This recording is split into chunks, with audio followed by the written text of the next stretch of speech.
And as men, we have to realize that we have emotions. You know, I heard a preacher say, men are egotistical and women are emotional. Like we don't have emotions. I know men who are in prison right now because they could not identify and manage their emotions. Now, our ego is triggered by what? Our emotions. So when someone disrespects a man, I remember when I was a child, I was newly married, and I had a blended family, and my daughter was disrespecting me, and she would always disrespect me when her mother wasn't around. And it would do something to me to the point that it triggered me, and I would be angry, and I would express it, and I would do something that would negate the behavior that she did.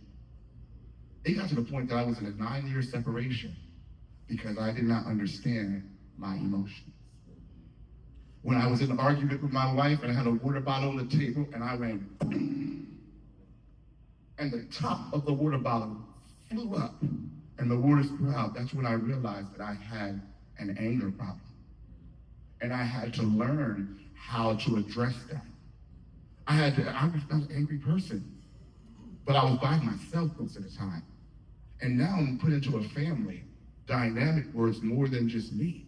I had to learn how to deal with that emotion. I learned from Dr. Shelley. I learned from Shelley that there's something called an emotional wheel. And y'all all need to Google what an emotional wheel looks like. Because that was the biggest revelation I heard when she told me there's about thousands and thousands and thousands of variations of what emotions are. But we can only name 7.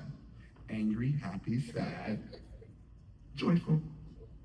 But when you realize that you're angry, but you're not angry because that you're angry for angry's sake, you're angry because you just respected.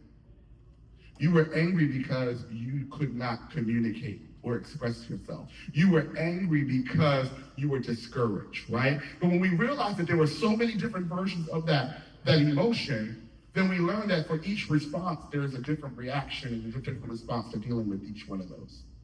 So you have to realize that you have emotions. Say, I have emotions. I have emotions. And part of your therapy is being able to learn how to manage your emotion. That doesn't come naturally. It's not something that evolves. As soon as you are triggered in those areas of your emotions that you do not know how to express, you need a therapist. You need an in-between person to come and help translate the things that you're feeling right now. And that's okay.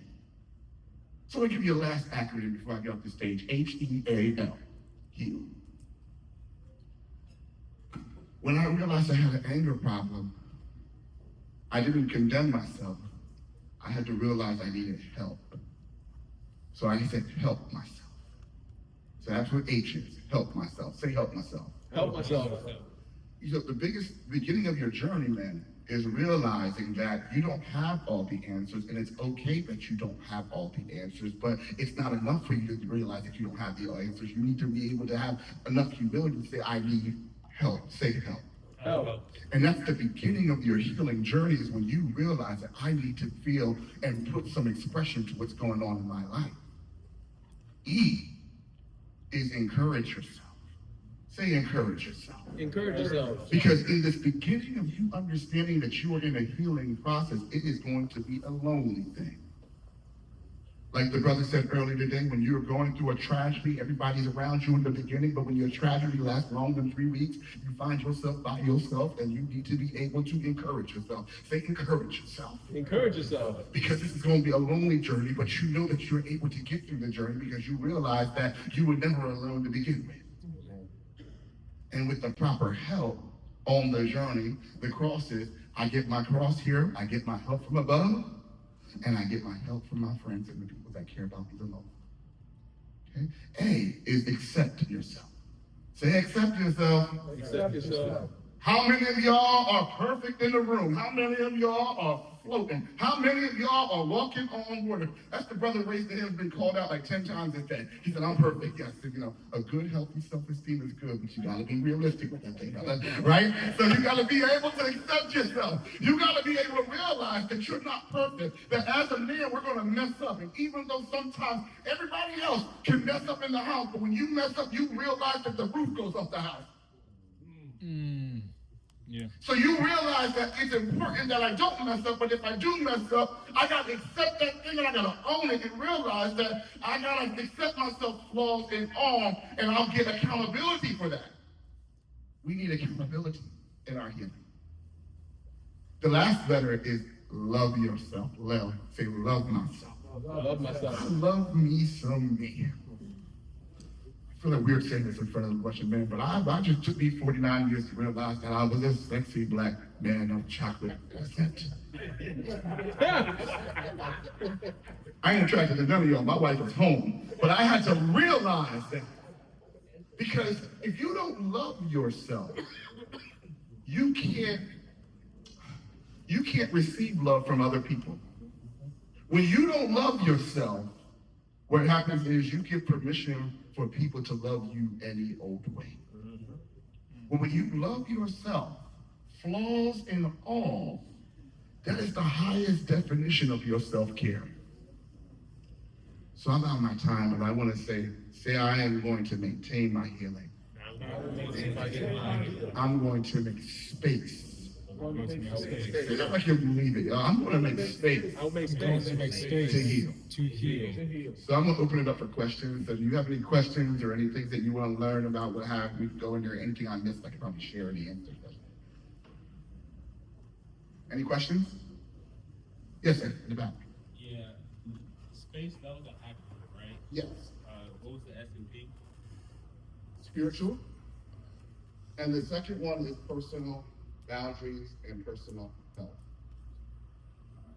Thank you. No problem. Anyone else? Yes, sir. What book would you recommend on the topic? There's a book that I like. It's called His Needs and Her Needs. And one of the things that I took away from that book, if I remember correctly, was it's something called the love bank, right? And you need to have a love bank, not just for your partner, but you need to understand your love bank for yourself. The other thing that you also need to know is the 5 love languages. Because in order for you to love yourself, you have to understand what your love language is. And a lot of times what we do in relationships is we talk to our partner in our love language and we don't understand what their love language is. We're like, baby, you don't touch me. Baby, you don't affirm me. And what we really saying is my love language is affirming. But you're all touchy-feely to her. But her love language might be security. But if you don't know the love language, one, you need to be able to know your love language so that you can love and love unconditionally. That's the other thing. We have to learn how to love unconditionally. Because our wife is not perfect and neither are you. And when you give each other grace, right? You give each other grace to grow, grace to love. Then love covers a multitude of sins, right? So those are some books. Good question. Anyone else? All right, let's say it again. I am healed. I am healed. I am healed in my body. I am healed in my body. I am complete in my spirit. I am complete in my spirit. And I have a sound mind. I have a sound mind. Thank you. I'm Chris Hampton, champ. I am.